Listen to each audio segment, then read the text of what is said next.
Dit is Rondje Regio met vandaag. Openbare middelbare school in Panningen geopend.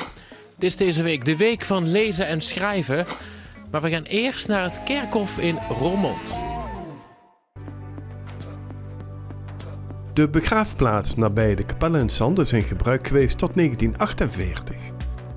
De begraafplaats heeft bekendheid als de schatkamer van monumentale grafkunst. Heel bijzonder door het grote aantal mooie gietijzeren kruisen die met een typische grafsymboliek veel tweede en derde klasse graven sieren en de vele hekwerken in smeet of gietijzer die veel eerste klasse graven verfraaien. Een mooie en waardevolle begraafplaats. Maar de gemeente had daar vroeger andere ideeën over. De gemeente wilde deze grond uiteindelijk gaan gebruiken voor woningbouw. En dacht van, we sluiten dat kerkhof, we laten het verpieteren en dan kunnen we het TZT ruimen. Dat was ook de gedachte van de gemeente. Wat moeten we ermee? Ja, maar dat is niet gebeurd, hè? Waarom is het plan veranderd? Veranderingen van inzicht, voortschrijdend inzicht noemen ze dat. Ja. De grond was in eerste instantie nodig omdat Roermond in die jaren ook expandeerde. Er was een mijn gepland in Vlodrop, de Beatrix, op het mijnweggebied. De kolenmijnen Beatrix, die is nooit in gebruik genomen. Maar met die gedachte dat Roermond zou groeien.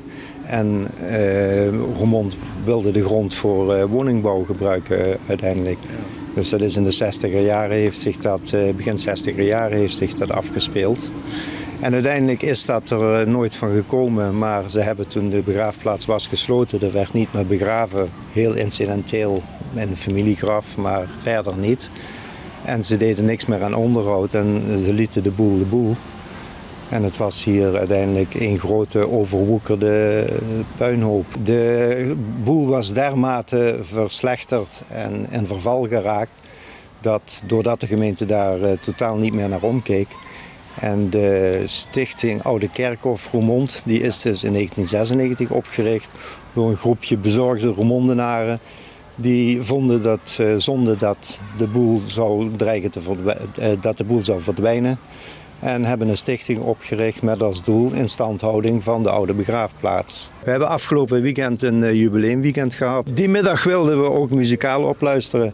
En ik kreeg het naïeve idee dat G. Reinders daar wel voor te strikken was. Nou, G. die mailde terug, maar hij zei nee. Oh. Nou, ja, en nu? Ja, ik speel niet meer. Gebeurd, hè? Ja. Ik speel niet meer. Want dat vind ik niet leuk. En toen, ik stond altijd heel vroeg op. En toen de mail, die had toch te werk gebracht. Toen kreeg ik een idee voor een liedje. Van Veur heb je zelf al 2 keer een rondleiding gehad. Dus op het eind van een theatertour over altijd een feestelijke dag. Dan hadden we hier een rondleiding. En dat vond ik zo schoon dat Friede met Amsterdamse vrienden nog een keer terug zijn gegaan. En toen, ik kreeg gewoon een idee voor een liedje. En toen was het liedje af. En toen heb ik Koen en Mathieu, de voorzitter, die heb ik uitgenodigd. Van jongens, ik heb wel een liedje. Van spelen wil ik niet, maar kent je met dat liedje? En dat vonden ze leuk. Toen zeg ik gewoon voor dat liedje opnemen. En ik vind het heel goed geslaagd. Cleo Simons speelt horen, hij speelt fantastisch horen. En ik ben trots op het liedje. Jetje Jansen wordt geboren in de Weert. Het trouwde met Jo Rutte uit Sittard en dat was al niet verkeerd. Maar Jo ging snel dood en jaren later ontmoette het een Fransman. Het was weer een prachtig paar.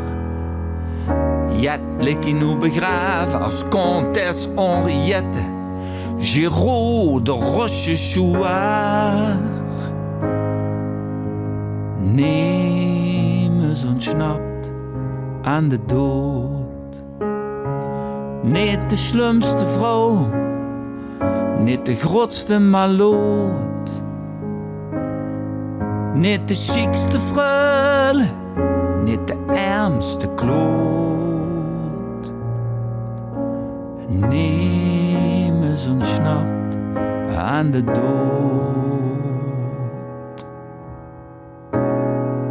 En de katholieke jongvrouwen Josephine trouwde met een eieren en onder protestantse militair. Nou, binnen haar familie en ook hier in de stad zogen ze dat niet geer. Na 38 jaar ging hij dood, maar werd begraven aan de hervormde kant. Maar Josephine had het zich goed bedacht, wie zu ging loog ze neven hem. En nu nacht gaf ze hem over de moer haar hand. Neem eens ontsnapt aan de dood. Niet de slimste vrouw, niet de grootste maloot. Niet de chicste freule, niet de allerärmste kloot. Neem eens ontsnapt aan de dood.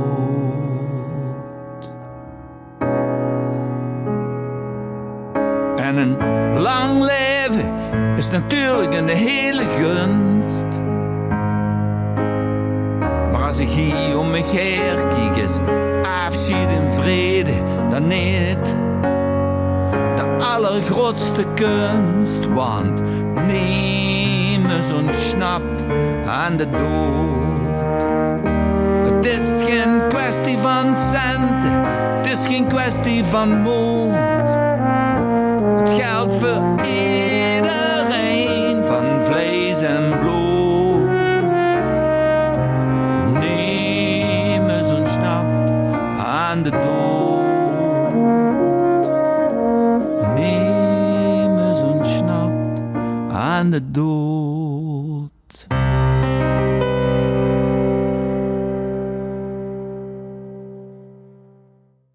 Ja, je kan ze niet kopen, hè? Je kunt de DVD niet kopen. Niet voor verkoop bestemd. Ze zijn exclusief, dus je kunt ze niet krijgen, maar het nummer staat wel online. Dus dit is nummer 1 en ik geef G bij deze officieel de Dankjewel. nummer 1.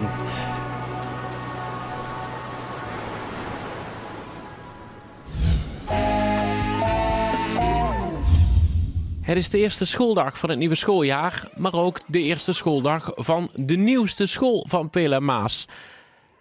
De eerste lessen op de Agora-school van Peel en Maas werden maandag gegeven. Het is een beetje een gek idee, moet ik zeggen. Dat je dus, het is vandaag 6 september en inderdaad vandaag is eindelijk de eerste schooldag. Ja, we zijn al jaren bezig met de voorbereidingen van en dat het nu echt gaat beginnen. Ja, ik moet me af en toe een beetje in mijn arm knijpen. Ja, ik vond het wel spannend, want ja, het is wel een nieuwe school. Maar ja, ik vind het heel leuk. Bodine zat een jaar op het Sint-Ursula in Horren, maar merkte dat die school niet bij haar paste. Op de Agora-school in Panningen heeft ze die klik wel. Omdat ik niet zo goed kan leren daar in een boek. En toen, ja, ik kon niet in een andere Agora instromen. Dus toen zagen we dat het bij deze Agora in Panningen wel kon. Naast Bodine zitten er nog 55 andere kinderen uit de gemeente en daarbuiten op de school. Ze beleefden maandag hun eerste dag in het voormalige Groene Kruisgebouw. Ja, dat heeft nog wat voeten in de aarde gehad. We zouden eerst bij het Bouwens in en uiteindelijk hebben we toch een eigen plek weten te krijgen dicht bij het Bouwens. Nou, daar zijn we ontzettend blij mee, want het heeft eigenlijk alle faciliteiten die we nodig hebben. Er zijn mooie grote open ruimtes, er is flink verbouwd. Net als bij elke verbouwing, een aantal plinten liggen nog open. Dat is nog de kleine dingetjes die moeten gebeuren. Maar alles is klaar om hier ontzettend mooi onderwijs te gaan geven de komende jaren. In 2017 ontstond er een initiatiefgroep die onderzoek deed naar de behoeften van Agora-onderwijs in de gemeente Peel en Maas. Er werden handtekeningen opgehaald en uiteindelijk resulteerde dat in de toewijzing van deze vorm van middelbaar onderwijs. De leerlingen hebben er zin in. Ja, ik vind het heel gezellig. Ik vind het ook leuk dat we niet eerst helemaal beginnen met iedereen, maar een beetje dat je elkaar kan leren kennen en het ook wel gezellig is. Dat je zelf een plek mag kiezen waar je gaat zitten en zo. Dus we hebben het bewust nog een beetje kaal gehouden. Ze moeten echt een eigen plek. Ze gaan straks ook een eigen werkplek maken. We gaan daardoor, omdat we een buurtcollege zijn, ook in de omgeving Pelemaas gaan we dus bij werkplekken op bezoek. We gaan bij mensen, bij bedrijven op bezoek om te kijken, nou, hoe ziet een werkplek voor jou er nou uit? Zodat ze er ook zelf eentje kunnen maken. En wat is er vervolgens anders aan? Nou ja, weet je, dus de kinderen die hebben heel veel inbreng en die hebben heel veel te zeggen over wat ze leren. Dus wij werken dus niet met 's ochtends om 9 uur het eerste uur wiskunde en daarna Engels. We draaien het eigenlijk om. We zeggen eigenlijk, wat wil jij leren? En dan gaan we vervolgens kijken welke vakgebieden daarbij zoeken. En dat wordt begeleid door onze coaches, door onze docenten. Er zijn zo'n 13 coaches actief op de school en de leerlingen bepalen dus zelf wat ze willen leren. Ja, gewoon de standaard dingen en dingen waarvan ik denk dat me interesseert als talen of dat soort dingen. Als laatste zou ik graag willen zeggen dat iedereen altijd welkom is. Dat de deur open staat, dat de koffie klaar staat. En dat iedereen welkom is om een kijkje te komen nemen als we straks bezig zijn. En dat kan dus aan het Piershof in Panningen. Mashin kwam 2,5 jaar geleden vanuit Sudan naar Nederland en woont inmiddels zo'n 2 jaar in Meijel. Om de Nederlandse taal te leren gaat ze elke week naar het taalcafé. Ook Veronica uit Panningen doet dat. Ik kom hier het taalcafé bijna 1,5 jaar. Ja, heel voor mij verschillende onderwerpen. Eentje voor grammatica of spreken, de andere. En antwoorden en nieuwe woorden. Dus het taalcafé, je kan het eigenlijk ook beschouwen als een soort praatcafé. Omdat we het hebben over een heleboel onderwerpen. We willen gewoon een omgeving creëren waar deze mensen gewoon de mogelijkheid hebben om de Nederlandse taal te beoefenen. Om daarmee bezig te blijven. Want ze kunnen het wel leren ergens bij een cursus en dan nooit meer gebruik van maken, maar dat is gewoon zonde, want dan ga je een heleboel vergeten. En om dan toch wekelijks bij elkaar te komen onder het genot van een kopje koffie, thee en dan toch bezig te blijven met de taal, dan blijft dat ook gewoon behouden. Ja, dus het taalcafé de eerste keer begin in Panningen. Taalcafé in Panningen. En daarna hier. Ja, nu ik 2 taalcafé. Hier en Meijel en Panningen. U gaat naar allebei toe? Ja, allebei. Ja, hier elke maandagavond. En in Panningen elke vrijdagochtend. Ja, heel veel kleur. En deze kleur voor opvoeding. Ja, dus ik heb een aantal werkbladen uitgeprint en daar praten we over. En het is niet dat ik hier per se aan moet vasthouden. Dat hoeft natuurlijk ook niet, want af en toe, we kunnen ook gewoon over een heleboel andere gezelligere onderwerpen hebben. Maar dit is wel gewoon een beetje houvast van oké, mochten er mensen komen die meer hiermee bezig willen zijn, dan kan dat. En ja, vandaag hebben we dus wat werkbladen met een aantal afbeeldingen, bijvoorbeeld hier van sokken, schoenen, brillen, broeken. En dan praten we daarover. En dan benoemen, de kleuren benoemen eventueel. Vandaag hebben we net ook gehad over de traditionele kleding van bijvoorbeeld Noord-Soedan, Zuid-Soedan. En daar hebben wij het dan over. Ja. Broek met hamer. En soms met blauw. Ja, niet alleen jurk. Is Nederlands een lastige taal? Lastig taal, ja. Is moeilijk voor mij. Ja. Wat is er lastig aan? Ja, lastig spreken, lastig. Ja, er is veel spreken. Ja, ik denk dat spreken moeilijk voor. Ik goed luisteren, maar de antwoord geven, misschien niet allemaal antwoord geven, goed. Het taalcafé is bedoeld voor iedereen voor wie het Nederlands niet de moedertaal is, maar die graag het Nederlands beter wil spreken en lezen. En voor iedereen voor wie het Nederlands wel de moedertaal is en die graag anderen wil helpen bij het verbeteren van de taal, zoals Youssef. Ik vind het heel mooi, want het geeft toch wel een beetje voldoening. Omdat je helpt die mensen ook gewoon om bezig te blijven met de taal. Je helpt ze om meer uit hunzelf te halen, zodat ze ook meer kunnen hier in Nederland. Natuurlijk ook een stukje normen en waarden af en toe. Dus wat is hier gebruikelijk, wat is hier gewoon? Maar wat is gewoon in andere delen van de wereld waar zij zelf vandaan komen, oorspronkelijk? Daar hebben wij het dan ook over. Dus zij leren, maar ik leer ook heel veel. Ja, ik denk dat taalcafé heel helpt voor mensen die niet begrijpen goed Nederlands. Ja? is helpt voor alles. Voor spreken, schrijven, luisteren, lezen. Ja. En ook goed contact voor andere mensen.